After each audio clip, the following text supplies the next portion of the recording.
Let's paint a European rabbit. If the sketching phase of this image seems a bit familiar, that might be because it's already featured in the process behind my okapi painting. The reason I decided to paint the European rabbit is because when we think of endangered animals, we tend to think of more obscure animals that we see in zoos. But rabbits seems to be abundant and live just about everywhere, so it's odd to think of them as endangered.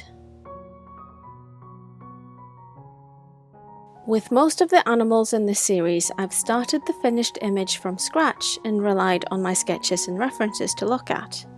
But with this one, I did things a little bit differently. I copied the sketch I was most happy with and I enlarged it, and this was used as the base sketch for the finished image.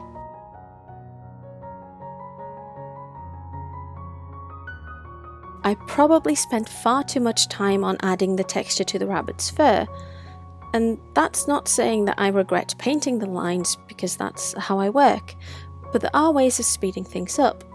I could create a brush that would let me add more lines at once, which I've done since. Another thing I could do is to use a bigger brush and cover more area, and then use the eraser to create some of the textures.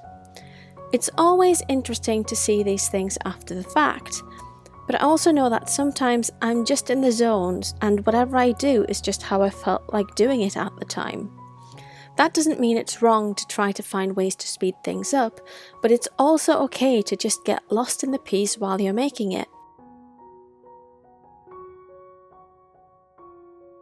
Thank you so much for watching. More process videos are up on my YouTube channel, and check out my social media accounts and my website for more of my work.